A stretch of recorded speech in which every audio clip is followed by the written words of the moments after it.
Hey guys, tonight we're not just going to talk about history.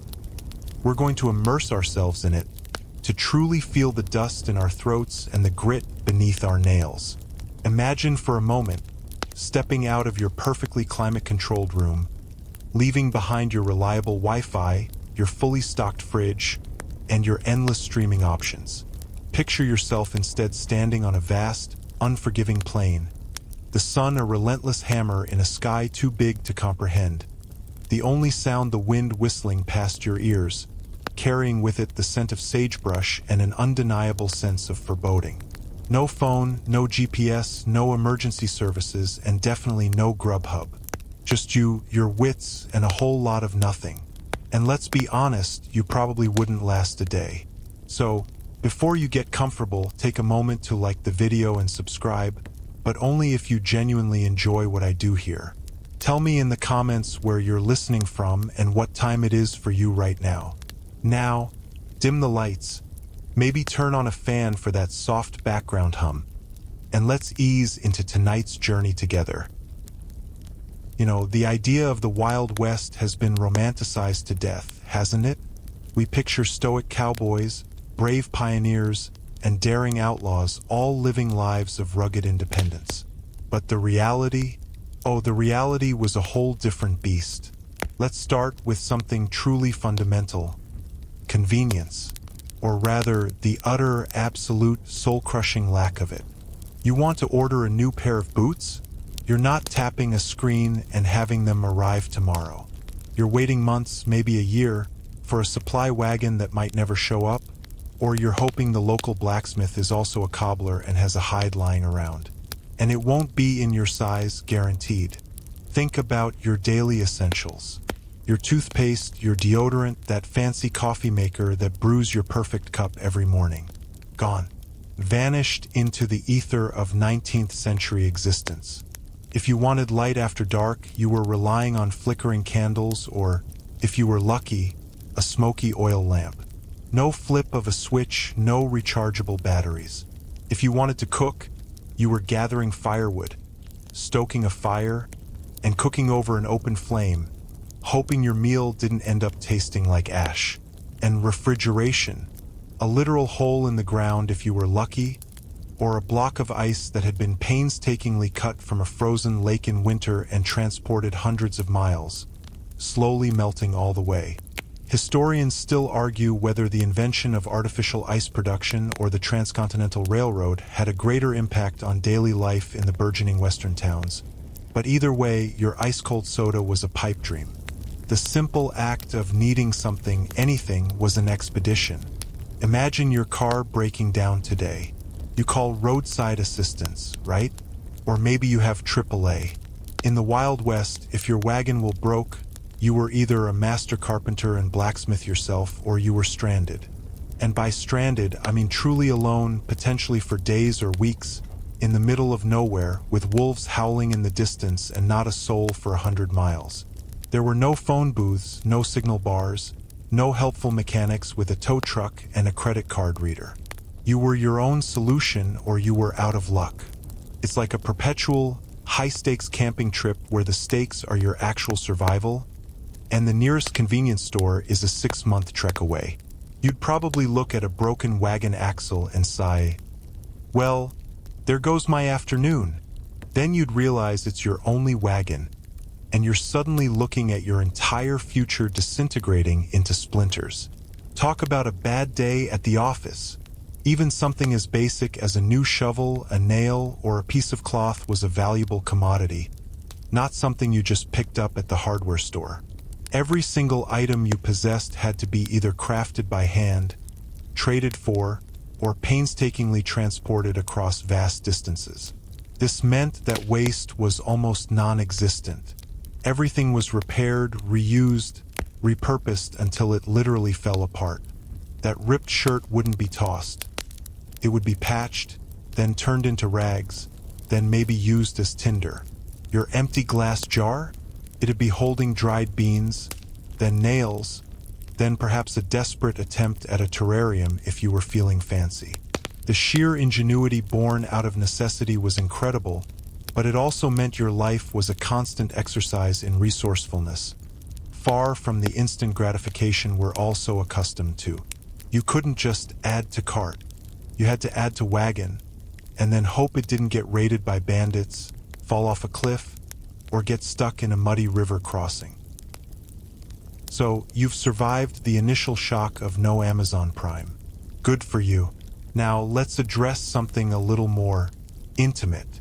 Your personal hygiene, or rather, the complete and utter demolition of it. Forget your morning shower, your scented soaps, your meticulously applied skincare routine. In the Wild West, a bath was a luxury, a rare event, and often a communal affair in a horse trough if you were truly desperate and had access to enough water that wasn't being hoarded for drinking. Your concept of clean would be utterly redefined. You'd be perpetually, irrevocably, fundamentally dirty. We're talking dust caked on your skin, sweat-soaked clothes, and hair that had forgotten the touch of shampoo years ago. People wore the same clothes for weeks, months even, until they literally disintegrated. The concept of laundry day was practically non-existent for many, or it involved a laborious process of boiling water, scrubbing clothes with harsh lye soap down by a river, and hoping they didn't shrink into doll clothes or get stolen by a passing badger. The smell? Let's just say, personal space was less about polite distance and more about avoiding the full olfactory assault of your neighbors. Historians still argue whether the prevalence of strong tobacco use was more about social habit or an attempt to mask the pervasive odors of frontier life. I'm leaning towards the latter, frankly. And dental hygiene? Oh, bless your pearly whites. Without toothbrushes, toothpaste, or regular dental checkups, your teeth would quickly become a landscape of decay and pain. A toothache wasn't an inconvenience. It was a potentially life-threatening infection.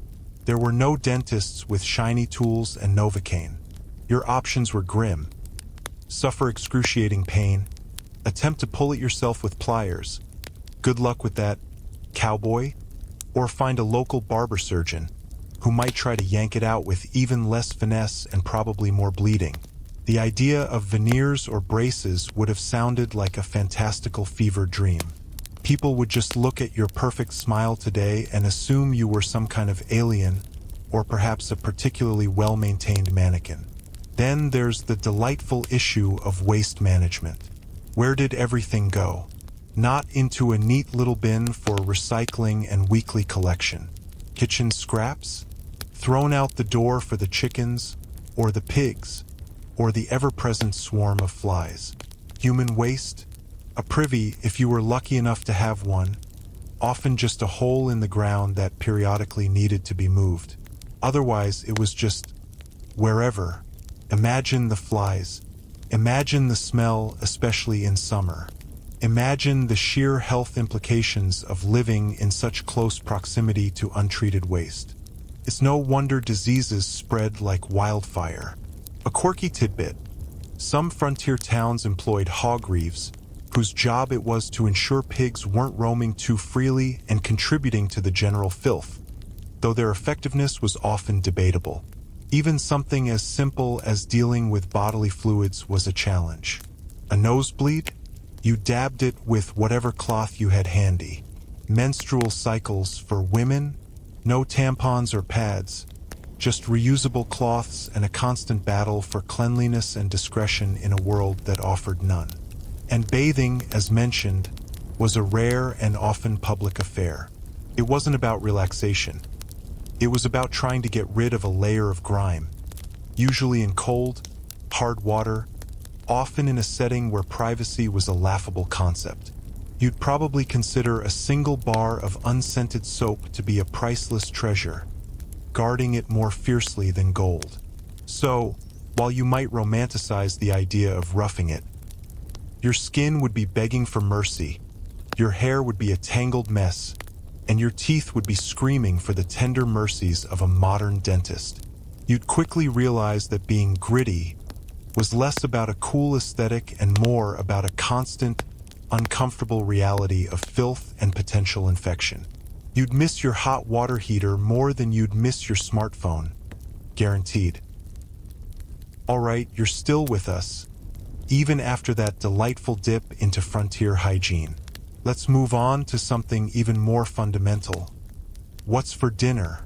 Today, you probably fret about organic versus conventional, or whether you have enough avocado for your toast.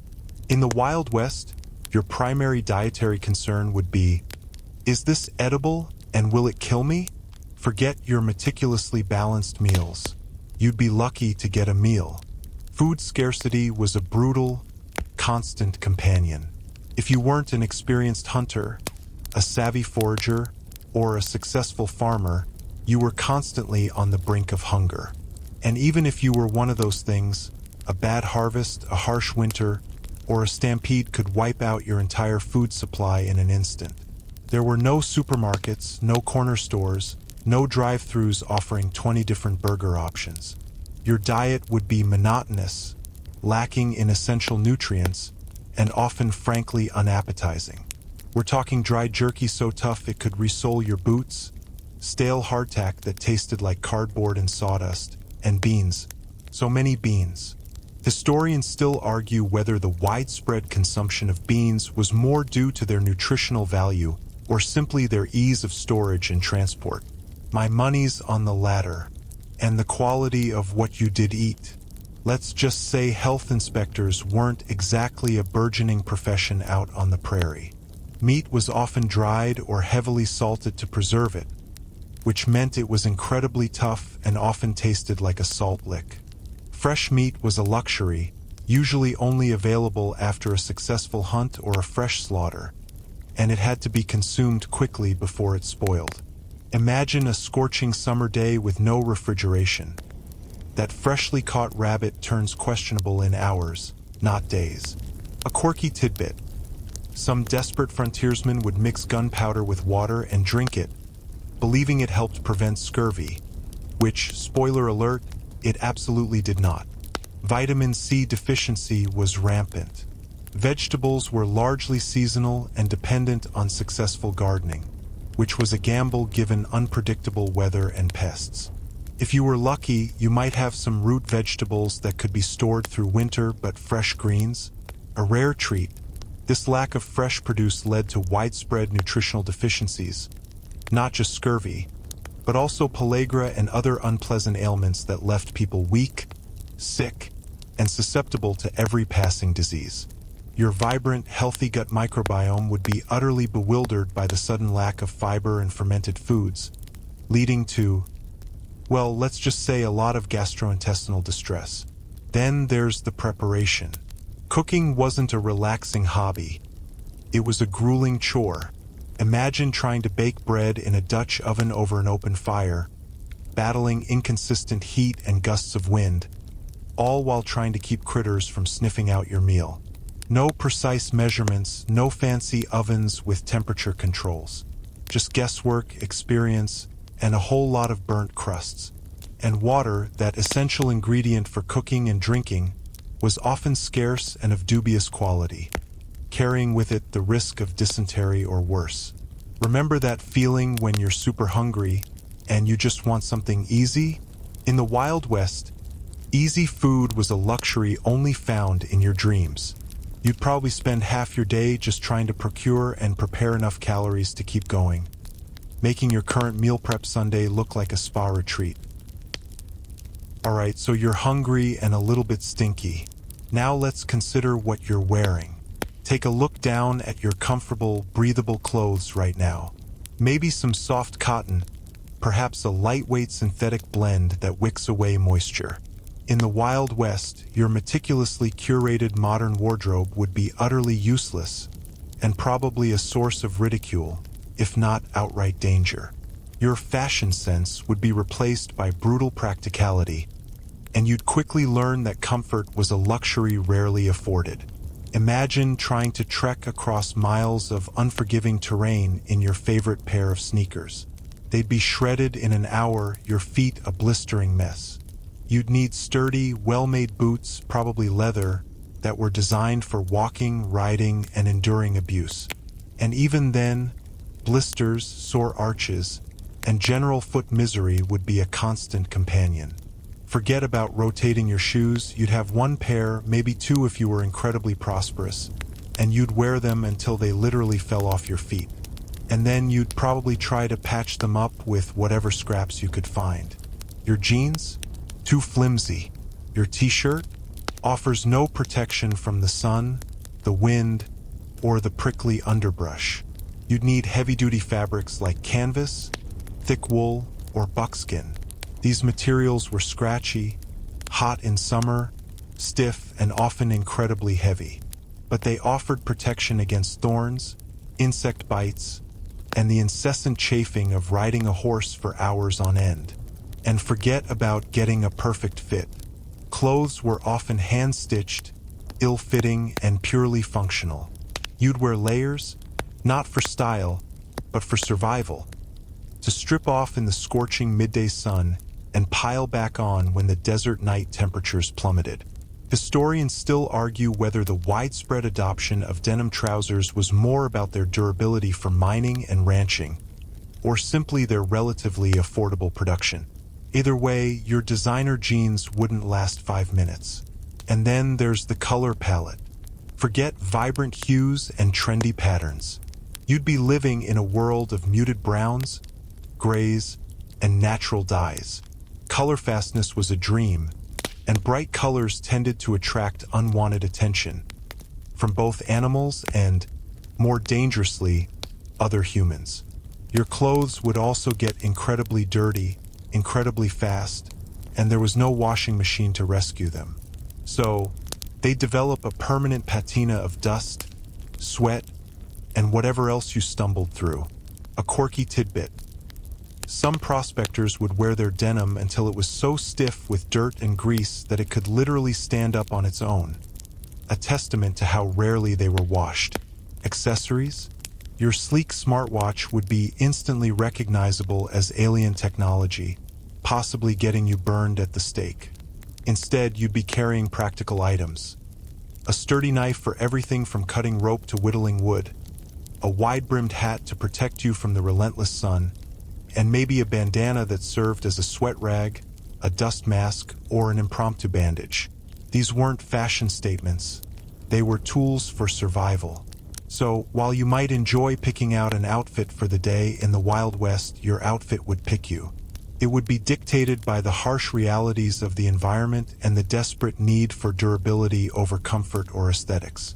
You'd quickly realize that those soft fabrics and tailored cuts you love today would leave you exposed, vulnerable, and probably quite miserable in a world where your clothing was literally your first line of defense against the elements and danger. Okay, you're dressed for the part, albeit uncomfortably, and you're starting to feel the pangs of hunger. Now let's tackle the biggest beast of all, the sheer lawlessness of the Wild West. You're used to traffic laws, property rights, a police force you can call, and a justice system that, for all its flaws, at least exists.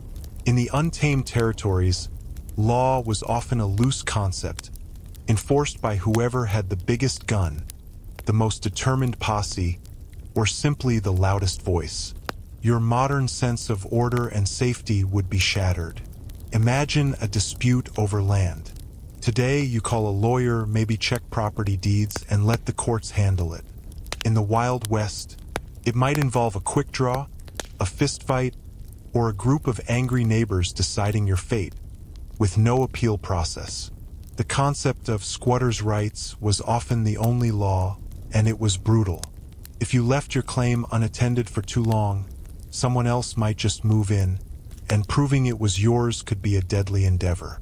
Historians still argue whether the prevalence of vigilante justice was a necessary evil for maintaining order in a chaotic environment or simply a thinly veiled excuse for mob rule. Either way, it wasn't a fair trial you were looking at. Communication was laughably slow and unreliable. If you needed to report a crime, assuming there was anyone to report it to, you might have to ride for days to find a sheriff or a marshal. And even then, their jurisdiction was often limited, and their resources stretched thin. There was number 911, no quick response. justice, if it came at all, was often delayed to the point of irrelevance. Your modern expectation of consequences for bad behavior would be profoundly unmet. Someone stole your horse? Unless you caught them red-handed, or were a master tracker with a penchant for vengeance, that horse was gone. It's like living in a perpetual real-life video game with permadeath enabled, and the save points are few and far between. You'd be looking over your shoulder constantly, and not just because you thought you heard a rustle in the bushes. And then there's the danger from fellow humans. Not just outlaws, but anyone with a grudge, a short temper, or simply a desperate need. Without a strong centralized authority, personal feuds could escalate rapidly into deadly confrontations. Duels, gunfights, and brawls were common ways to settle disagreements, and there was no HR department to mediate. Your conflict resolution skills, honed by years of polite office interactions, would be utterly useless. A quirky tidbit: some frontier towns would explicitly outlaw carrying firearms within town limits, not because they were anti-gun, but because they understood that ready access to weapons often led to quick, deadly escalation of minor disputes. These were the early, often futile attempts at gun control. So, while the idea of living free might sound appealing, the reality was a constant state of low-level paranoia. Your personal safety was entirely your own responsibility, and your ability to defend yourself was paramount. You couldn't rely on the law because the law was often nowhere to be found, or was embodied by someone just as flawed and dangerous as the criminals they were supposedly pursuing. You'd learn quickly that politeness and social niceties didn't always translate into safety, and sometimes, a stern gaze and a ready hand were your best form of diplomacy. Your sense of security, built on centuries of established legal frameworks, would crumble faster than a stale biscuit. So, you're constantly looking over your shoulder, navigating a world where justice is a fickle friend. Now, let's talk about what happens when your body inevitably decides to betray you. Today, a cough means a trip to the pharmacy for some cough syrup. A headache means popping an ibuprofen. In the Wild West, a cough could be the start of a fatal pneumonia, and a headache might just be the first symptom of a brain abscess. Your modern medical expectations would be a one-way ticket to the grave. Imagine waking up with a fever and chills. No thermometer, no doctor on call, no readily available antibiotics. You'd likely be treated with remedies like whiskey, poultices made from whatever herbs someone vaguely remembered, or perhaps a trip to a charlatan peddling snake oil. This wasn't just quackery. It was often the only option. Common infections that we dismiss today, a cut that gets infected, a bad cold, even a scraped knee, could escalate rapidly into gangrene, sepsis, or deadly pneumonia. Historians still argue whether the high mortality rates were more due to the severity of diseases or the primitive nature of medical treatment available. Probably a bit of both, honestly. Childbirth, for instance, was an incredibly dangerous affair for both mother and child, with a high chance of fatality due to infection, hemorrhage, or complications that modern medicine easily manages. Surgery was performed without anesthesia or sterile conditions, making it a last resort horrific experience. Think about having a broken bone. No x-rays, no casts, just a painful attempt to set it straight and hope it healed correctly, often leading to lifelong deformities or crippling pain. A quirky tidbit: some frontier doctors believed that applying a hot iron to a wound would burn out the infection, a practice that likely caused more harm than good, but certainly made for a dramatic scene. Then there's the sheer lack of pain relief.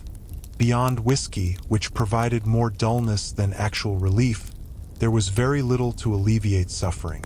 Dental pain, broken bones, internal ailments, all endured with gritted teeth and stoic silence, because what else could you do? The idea of a local anesthetic, let alone general anesthesia, was centuries away from widespread use. Your capacity for enduring prolonged, intense pain would be tested to its absolute limits. And what about mental health? Today, we have therapists, support groups, medication. In the Wild West, if you suffered from anxiety, depression, or trauma from the constant hardship and danger, you were simply melancholy, nervous, or unhinged. There was no understanding, no treatment, and often profound isolation. The sheer psychological toll of constant uncertainty, danger, and loss would break even the strongest modern minds. You'd find yourself yearning for a comfortable bed and a cup of warm tea, rather than the dubious comfort of a hard cot and a swig of questionable moonshine. So, while you might think you're tough, the reality of frontier medicine would quickly remind you of your fragility. A simple stomach bug could lay you low for weeks, and a severe injury could mean a permanent disability or a slow, agonizing death. Your robust immune system, pampered by vaccines and antibiotics, would suddenly be fighting battles it was utterly unprepared for, in a world where every ache and pain carried the potential for disaster. You've survived sickness, you've survived filth, and you've definitely reconsidered your career path. But even if you avoid illness and bandits, the sheer daily grind of Wild West life would exhaust you to your core. Your concept of a hard day's work likely involves sitting at a desk, maybe a few meetings, and then heading home to relax. In the Wild West, every day was a grueling physical challenge, demanding a level of stamina and resilience you simply don't possess. Imagine waking before dawn, not to the gentle hum of your alarm, but to the cold, unforgiving air. Your first task might be to fetch water from a distant well or stream, carrying heavy buckets back to your cabin. Then, perhaps, tending to livestock, feeding, mucking out stalls, milking cows by hand, all before the sun has even properly risen. There were no automated feeders, no electric pumps, no self-cleaning anything. Every single chore was a manual, muscle-straining effort. Historians still argue whether the invention of barbed wire or the wind-powered well pump had a greater impact on reducing the sheer physical labor of ranching. Either way, you wouldn't have either for a good long while. And then comes the work of the day. If you were farming, you'd be plowing fields with a horse or ox, a slow and arduous process, battling rocks, weeds, and the relentless sun, planting seeds by hand, harvesting crops with scythes and sickles, all back-breaking labor that would leave your muscles screaming by midday. No tractors, no combines, no air-conditioned cabs. Just you, the dirt, and the sweat pouring into your eyes. You'd probably think your gym membership was a joke compared to a morning spent hoeing corn. If you were a miner, you'd be underground in cramped, dangerous conditions, hacking away at rock with picks and shovels, risking cave-ins and gas explosions, all for the slim hope of striking it rich. If you were building a home, every single log, every stone, every nail would be placed by hand. There were no power tools, no prefabricated components, no teams of contractors. You were the architect, the carpenter, the mason, and the laborer all rolled into one. A quirky tidbit: many frontier homes had roofs made of sod, which offered insulation but also meant your ceiling might sprout wildflowers after a good rain, or worse, drip mud into your stew. Even seemingly simple tasks were monumental efforts. Doing laundry, as mentioned, was an all-day affair. Cooking for a family meant hours of fire-stoking, grinding grains, and slow, laborious preparation. Gathering firewood for heat and cooking was a constant necessity, requiring chopping and hauling. There was no easy button for anything. Your hands would be calloused, your back perpetually aching, and your body would be in a constant state of exhaustion. You'd realize very quickly that your modern body, accustomed to comfort and convenience, is simply not built for the relentless physical demands of frontier life. You'd yearn for a soft couch, a hot bath, and a meal that didn't require an hour of preparation followed by another hour of cleaning up soot-covered pots. The Wild West wasn't just dangerous. It was utterly, fundamentally, physically draining, leaving you with little energy for anything else but survival.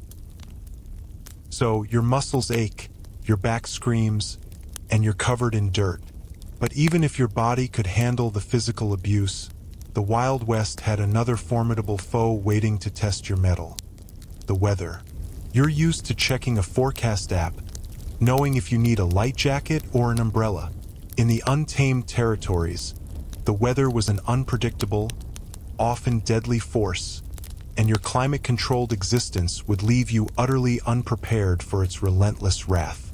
Imagine a scorching summer day in the desert.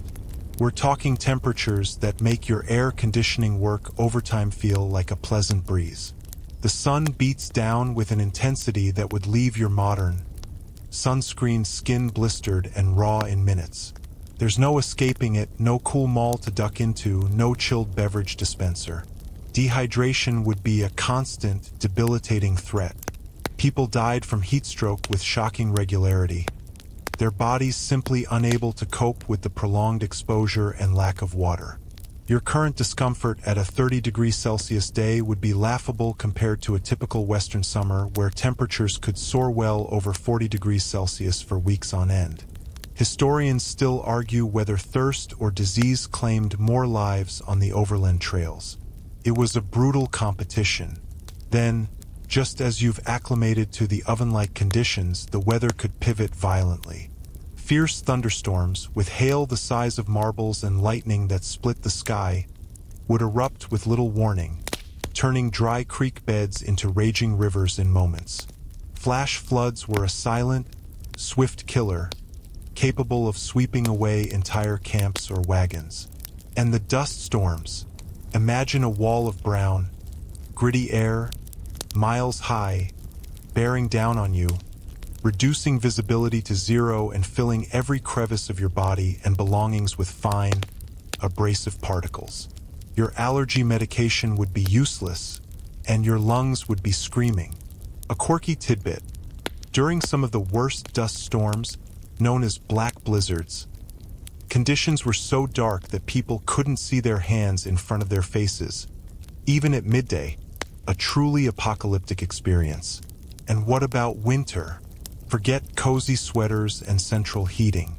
Western winters were brutally cold, with temperatures plummeting far below freezing, often for months. Blizzards could dump feet of snow, isolating homesteads and making travel impossible. Livestock froze to death, and people huddled in poorly insulated cabins, struggling to keep warm with limited firewood. Frostbite was a common affliction, often leading to amputations. Your idea of camping in winter would be a luxury survival retreat compared to the desperate struggle for warmth and sustenance in a frontier blizzard. You'd realize very quickly that your modern resilience to weather is largely due to technology. Without proper shelter, insulated clothing, and a reliable heat source, you are incredibly vulnerable. Your body's delicate internal thermostat, accustomed to mild fluctuations, would be in constant shock. Every change in temperature, every gust of wind, every drop of rain would be a direct assault on your well-being, reminding you just how fragile you are when stripped of your modern comforts and conveniences. So, the weather's trying to kill you, and daily chores feel like a CrossFit competition. Now, let's talk about getting around. You probably grumble about traffic, or a delayed flight, or maybe a crowded bus. In the Wild West, even a short journey was an epic undertaking, fraught with peril, extreme discomfort, and a good chance of not making it to your destination at all. Your concept of transportation would be turned on its head. Imagine needing to go from one town to another, perhaps just 50 miles away. That's not a quick drive. That's potentially days of arduous travel. You'd be relying on horse and buggy, or a wagon, or even just your own 2 feet. These modes of transport were incredibly slow, bumping along unpaved, often barely their trails. Every rut, every rock, every river crossing was a potential disaster waiting to happen. An axle could break, a wheel could come off, a horse could go lame, leaving you stranded in the middle of nowhere, miles from any help. Historians still argue whether starvation or accidents were a greater cause of death for those traveling the overland trails. It was a grim choice, and the stagecoach, while romanticized, it was a bone-jarring, cramped, and often terrifying experience. You'd be crammed in with strangers, enduring hours of relentless shaking, dust, and heat, all while knowing that a bandit ambush or a runaway team of horses could end your journey and your life at any moment. There were no seatbelts, no shock absorbers, and definitely no in-flight entertainment system. You were just bouncing around, hoping for the best, while your teeth rattled loose. A quirky tidbit: some stagecoach drivers were so skilled at navigating rough terrain at high speeds that passengers would often get motion sickness so severe they'd have to disembark and walk, despite the dangers. Long-distance travel, like the Oregon Trail, wasn't just a journey. It was a multi-month expedition that tested every fiber of your being. You'd be pushing yourself and your animals to their limits, facing extreme weather, disease, hunger, and constant mechanical failures. Every river crossing was a life or death decision. Every mountain pass a brutal climb. There were no rest stops with clean bathrooms and hot coffee. You slept on the ground, under the stars, or in a flimsy tent, praying for the dawn. Even if you owned a horse, it wasn't a guarantee of easy travel. Horses needed to be fed, watered, and rested, and they were susceptible to injury and illness just like you. A lame horse could halt your entire journey, leaving you vulnerable. And learning to ride well enough to navigate difficult terrain while potentially defending yourself was a skill that took years to master, not something you pick up in an afternoon at a riding stable. So, your idea of a road trip would be fundamentally altered. There would be no scenic overlooks, no podcasts, no stopping for a gourmet meal. Every mile would be earned through sweat, discomfort, and constant vigilance. You'd quickly realize that getting from point A to point B in the Wild West wasn't a convenience. It was a testament to sheer willpower and a good dose of luck, leaving you utterly exhausted and grateful for merely arriving. Alright, you're battered, bruised, and probably still quite smelly after that journey. But at least you're not alone, right? Well, not exactly. Your modern life, even if you're an introvert, is filled with constant, diverse social interaction. You have colleagues, friends, family, online communities, and the endless stream of humanity in your daily commute or a trip to the supermarket. In the Wild West, you'd face a profound and often crushing social isolation, a stark contrast to your digitally connected world. Imagine being on a homestead miles from the nearest neighbor. Your closest human contact might be your immediate family, day in and day out with very little variation. There were no spontaneous coffee runs with friends, no group chats, no weekend gatherings that weren't meticulously planned and involved a significant journey. Loneliness was a constant specter for many, particularly for women who might go weeks or months without seeing another adult outside their immediate household. Historians still argue whether the psychological toll of isolation or the physical dangers of frontier life was more detrimental to early settlers. Honestly, it was probably a toss-up for the worst kind of misery. Towns, when you finally reached them, offered some reprieve, but even there, social circles were often small and transient. People came and went, chasing dreams of gold or land, making deep, lasting friendships difficult to forge. Your social life might consist of a brief conversation at the general store, or a quick drink in a dusty saloon where the patrons were more interested in their cards than your life story.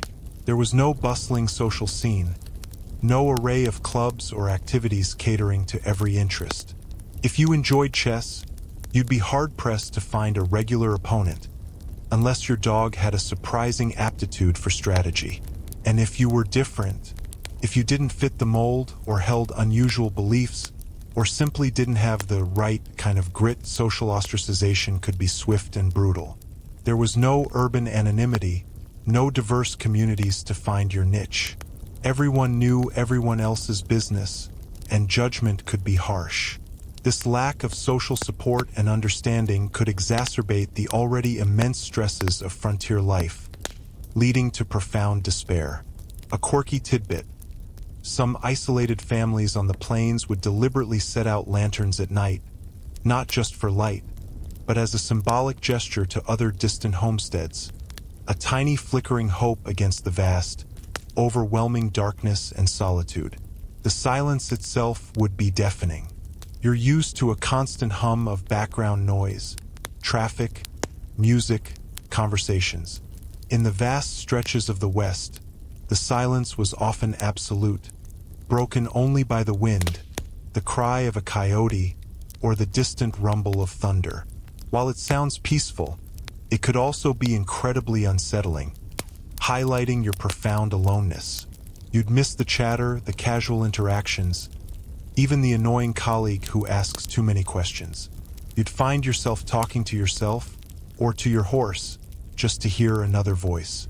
So, while you might cherish your alone time today, the forced, unrelenting isolation of the Wild West would likely chip away at your sanity.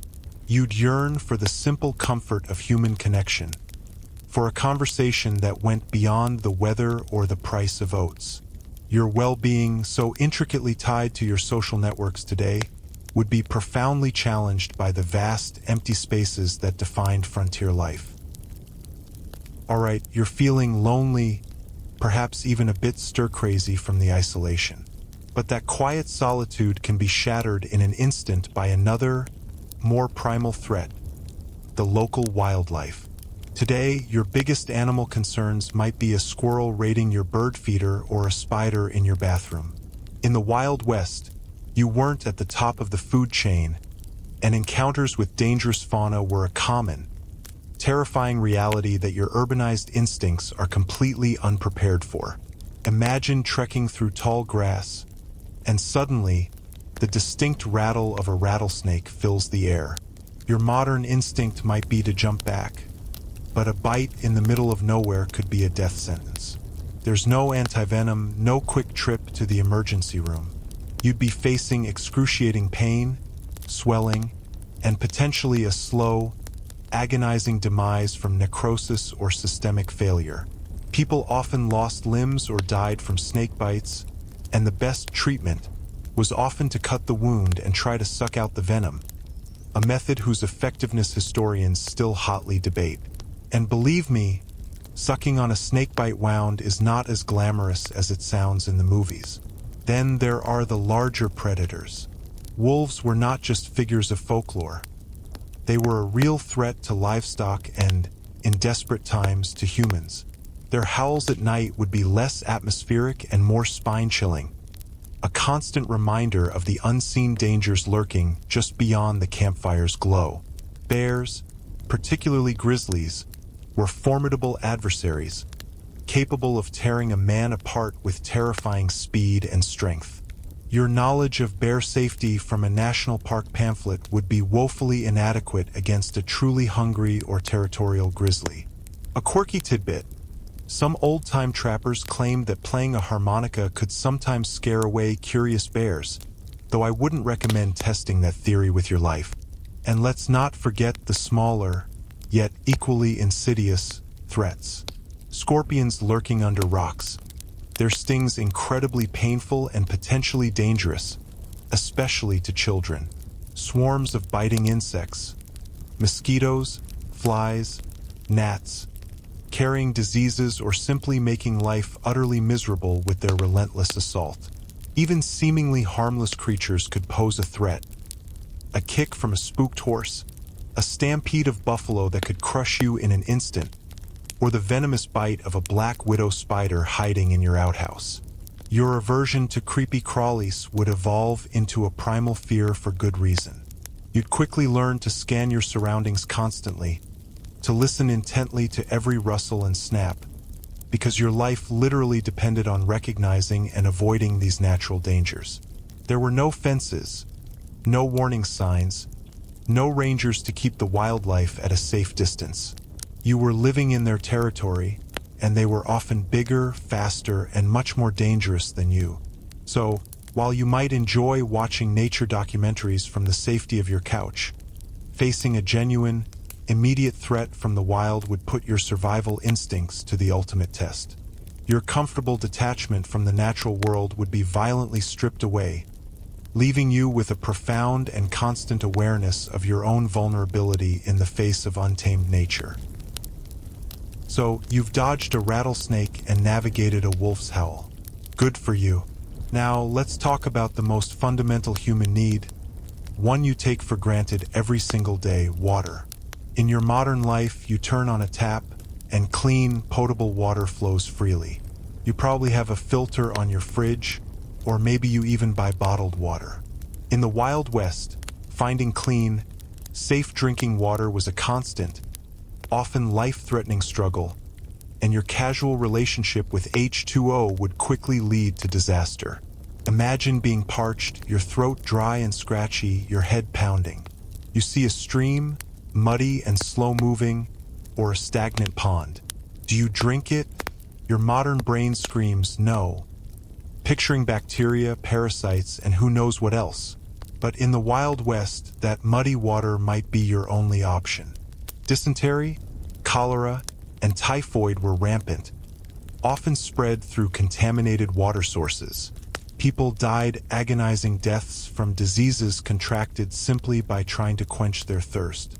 There was no water purification plant, no quality control, just you and your desperate thirst.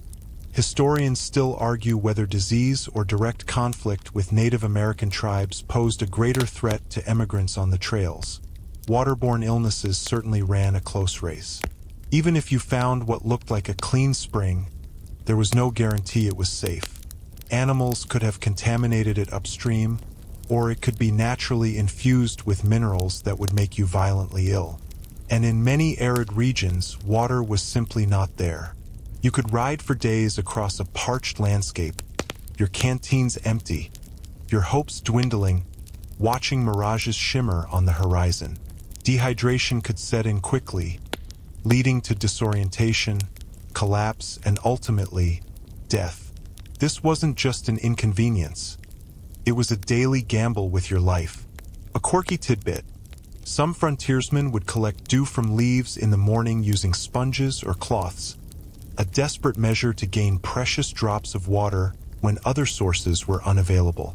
And then there's the sheer physical labor involved in getting water. If you were lucky enough to have a well, it meant hand-cranking a bucket up from deep underground, often multiple times a day for all your needs: drinking, cooking, washing. If you relied on a river or stream, it meant daily treks, carrying heavy buckets back to your camp or homestead. No hoses, no sprinklers, no washing machines. Every drop was earned through sweat and effort. You'd learn to conserve every single drop, repurposing dishwater for plants, and probably eyeing your morning coffee with a desperate appreciation for the liquid gold it contained. The preciousness of water also made it a source of conflict. Water rights were hotly contested, leading to feuds, violence, and even range wars. Control over a spring or a stretch of river could mean the difference between prosperity and ruin, between life and death. Your assumption that water is a universal right would be laughable in a world where it was a scarce and fiercely guarded commodity. So, while you might complain about the price of a bottle of Fiji water today, in the Wild West you'd pay anything, endure anything, risk anything for a sip of clean water. Your understanding of thirst would deepen to a terrifying, primal level, making every glass you drink today feel like an unimaginable luxury. You've somehow managed to stay hydrated, even if the water tasted a bit like mud and hope. Now, let's consider how you'd stay connected with anyone beyond shouting distance. Today, you carry a device that gives you instant access to global news, loved ones across continents, and an endless stream of information. In the Wild West, communication gaps were immense, slow, and often insurmountable, fundamentally altering your sense of connection to the wider world. Imagine needing to send a message to family back east. You're not tapping out a quick text or sending an email. You're writing a letter laboriously, by hand, perhaps by the flickering light of a candle. Then you'd have to find someone traveling in the right direction, or ride for days to the nearest postal office, which might just be a corner of the general store in a dusty town. This letter would then begin a journey that could take weeks, or even months, to reach its destination, if it arrived at all. Bandits, bad weather, or simply being lost in transit meant your words might never be read. Historians still argue whether the Pony Express's speed or the later expansion of telegraph lines had a greater impact on bridging these vast communication distances. Both were certainly monumental shifts from nothing, and waiting for a reply, that was an exercise in extreme patience. You'd live in a state of perpetual uncertainty about the well-being of your loved ones, with no way to quickly check in. A death, a birth, a major event, you might not hear about it for half a year or longer, and only then through a dusty, creased letter delivered by a stranger. Your sense of real-time information and immediate connection would be utterly shattered. It's like living in a constant state of read receipts off for your entire life and hoping for the best. News, too, traveled at a snail's pace. Major events that we'd know about instantly. A presidential election, a natural disaster, a new invention, would filter through the West days, weeks, or even months later, often garbled and distorted by word of mouth. Local news was spread by gossip and rumor, making it hard to discern fact from fiction. Your daily dose of curated information and breaking news alerts would be replaced by tantalizing scraps of overheard conversations and heavily delayed newspaper reports, if a newspaper even reached your remote location. A quirky tidbit. In some extremely isolated areas, people would gather around a single person who could read, listening intently as they slowly recited news from a months-old newspaper, savoring every dated detail as if it were fresh off the press. There were no telephones, no radio, no internet. If you needed to coordinate with neighbors for a barn raising or a cattle drive, it meant riding from homestead to homestead, spending hours or even days on the road. The spontaneity of modern communication was non-existent. Every interaction had to be planned, every message manually delivered, adding another layer of physical and temporal burden to an already demanding life. So, while you might sometimes feel overwhelmed by the constant notifications and demands of modern communication, the profound silence and sheer unreliability of communication in the Wild West would leave you feeling profoundly disconnected and vulnerable. You'd yearn for the simplest connection, for a voice on the line, for the knowledge that your message had truly reached its destination. Your world would shrink immensely, bounded by the limits of a horse's endurance and the whims of the postal rider. You felt the sting of isolation, the thirst, the grime, and the endless grind. All of this combines to create a psychological landscape that your modern mind, cushioned by comfort and security, is simply not equipped to navigate. Your mindset mismatch would manifest as constant anxiety, profound despair, and a level of stress that would break you long before the physical hardships did. Imagine living in a perpetual state of uncertainty. Will the crops fail? Will bandits attack? Will disease sweep through your family? Is that rattle in the bushes a snake or just the wind? There was no safety net, no insurance, no government aid programs. Every single day was a gamble, and the stakes were your very survival or the survival of your children. This constant, low-level hum of existential dread would erode your mental well-being far faster than you can imagine. Your carefully cultivated sense of control and predictability, so vital to modern mental health, would be utterly shattered. Historians still argue whether the psychological resilience of pioneers was a natural trait or a harsh adaptation forced by relentless adversity. It was likely a bit of both, forged in a furnace of daily fear. Your coping mechanisms? Today, you might de-stress with a hobby, a Netflix binge, or a chat with a therapist. In the Wild West, there were no such outlets. Leisure time was almost non-existent, and when it did appear, it was often spent in physically taxing activities or simple, quiet contemplation. The emotional burden of loss, of children to disease, of friends to violence, of dreams to harsh reality, was immense, and there was little opportunity for grieving or processing trauma in a world that demanded constant forward momentum.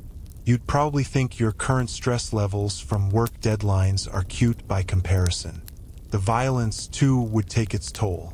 Even if you weren't directly involved in a gunfight, witnessing death, injury, or the brutality of frontier justice would be commonplace. Your modern sensibilities, recoiling from even a graphic movie scene, would be overwhelmed by the raw, unfiltered violence of daily life. This constant exposure to brutality, combined with the personal threats, would lead to a profound sense of hypervigilance and paranoia. A quirky tidbit: some frontier towns, particularly mining camps, saw suicide rates that were alarmingly high, reflecting the extreme psychological pressures endured by individuals living in such harsh and unpredictable environments. You'd find yourself constantly evaluating threats, making split-second decisions that could mean life or death, and living with the consequences of those decisions. The luxury of overthinking, of second-guessing, would be replaced by raw instinct. Your moral compass might even shift under the weight of necessity. What seemed unthinkable in your current life might become a matter of survival. You'd learn to be suspicious of strangers, to trust few, and to rely almost entirely on yourself. So, while you might believe yourself to be mentally tough, the relentless grind of uncertainty, danger, and isolation in the Wild West would push your psychological limits far beyond anything you've ever experienced. Your modern mind, accustomed to safety and predictability, would quickly unravel under the sustained pressure of a life where every sunrise brought new perils and every sunset brought only temporary reprieve. You'd yearn for the quiet hum of your refrigerator, not just for the food, but for the comforting sound of stability it represents. So you're mentally battered, physically exhausted, and utterly overwhelmed by the constant threats. Now, let's tie it all together with the most crucial missing element: survival skills. Today, your skills likely revolve around navigating digital interfaces, ordering food, or perhaps changing a light bulb. In the Wild West, these talents would be utterly useless. You'd lack the fundamental, practical knowledge and abilities essential for simply staying alive, and that deficiency would be your ultimate downfall. Imagine needing to build a shelter. You know about walls and a roof, but do you know how to fell a tree with an axe, notch logs for stability, or properly construct a fireplace that won't fill your cabin with smoke? No YouTube tutorial is coming to save you. If your flimsy tent tore in a blizzard, you'd freeze. If you tried to build a log cabin, it would likely collapse on you or leak like a sieve. Historians still argue whether the mastery of basic carpentry or essential farming techniques was more critical for a pioneer's long-term success. Both were non-negotiable. What about hunting or trapping for food? You might know how to shoot a gun at a range, but can you track an animal, gut it, skin it, and preserve the meat effectively? Can you set a snare that actually catches something? Your grocery store knowledge won't help you identify edible plants from poisonous ones, or know which berries will sustain you versus which will send you spiraling into agonizing stomach cramps. The art of foraging was passed down through generations, a vital, life-saving skill that has largely been forgotten in our age of abundance. A quirky tidbit: some frontier guides could identify the presence of water sources just by observing the flight patterns of certain birds, a skill born from intimate knowledge of the land. Then there's fire. You strike a match or flick a lighter. In the Wild West, you'd need to know how to start a fire from scratch using flint and steel or even friction methods in all weather conditions. And not just start it, but keep it going safely to cook, to purify water, and to keep warm. A misplaced spark could burn down your only shelter, or worse, ignite a massive prairie fire that would consume everything in its path. leaving you utterly exposed. Navigation, you've got GPS. They had the sun, the stars, and an innate sense of direction honed by years of traversing vast, unmarked landscapes. Getting lost wasn't an inconvenience. It was a death sentence. Knowing how to read the land, to find water, to predict weather changes from cloud formations, these were not hobbies, but essential competencies. You'd be stumbling blindly, utterly dependent on sheer luck, which tends to run out pretty quickly in the Wild West. And self-defense? Beyond the obvious need for proficiency with firearms, you'd need to understand tactics, how to handle a horse in a chase, how to move through terrain stealthily. Your occasional target practice would be no match for someone who had lived their entire life with a gun as an extension of their arm. You'd quickly realize that your entire skill set, optimized for a safe, specialized modern society, is a liability in a world that demands generalist expertise in the art of raw, unadulterated survival. Your profound lack of practical, hands-on survival skills, the kind that allowed people to build lives from scratch, to feed themselves from the land, and to protect what little they had, would be the ultimate barrier. You'd be a fish out of water, a helpless urbanite in a world that rewarded grit, ingenuity, and a very specific kind of brutal competence. So, as you slowly drift off now, imagine the gentle hum of your air conditioner, the soft glow of your bedside lamp. Feel the comforting weight of your blanket, and think about the last time you worried about fresh water, or a rattlesnake, or a bandit lurking just beyond your doorstep. The Wild West wasn't a romantic adventure. It was a grueling, terrifying reality, a world designed to chew up the unprepared and spit them out. Every convenience you enjoy, every layer of safety that surrounds you, is a testament to how far humanity has come from that harsh frontier. So, rest easy, knowing that tonight you're safe, warm, and far, far away from a life you probably wouldn't have survived. Let the peace of your modern world lull you into a deep, dreamless sleep.